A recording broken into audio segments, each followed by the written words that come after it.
From salary to assets. Most people work for money.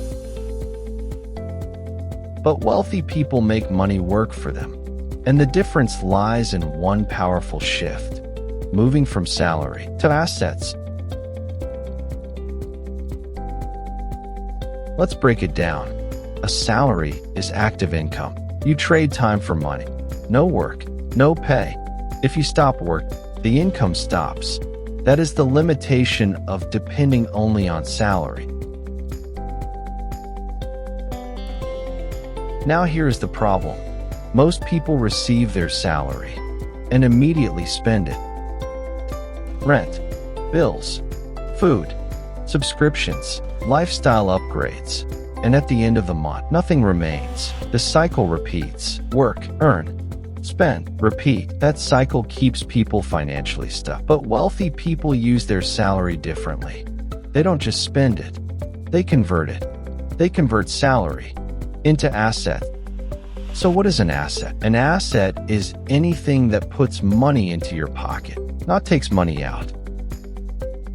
Let's make it simple. If it pays you, it's likely an asset. If you pay for it, it's likely a liability. For example, investments that grow over time, dividend stocks, rental property, a small business, digital products, skills that increase your earning power. These are assets.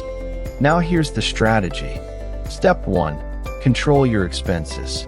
If you spend everything, you cannot invest anything. Step 2. Pay yourself first before upgrading your lifestyle. Allocate money toward assets. Step 3. Build gradually. You don't need millions to start. Small investments done consistently grow over time. This is how the shift happens. Instead of salary expenses, you move to salary assets, more income. And when assets start generating income, you are no longer trapped by one paycheck. This is where freedom begins, because now your money is working, even when you are not. The goal is not to quit your job tomorrow. The goal is to use your job as a tool. Let your salary fund your freedom. Let it build income-producing systems. Let it buy assets that grow. Over time, assets begin to support your lifestyle. And eventually, you depend less on salary and more on ownership. That is the journey.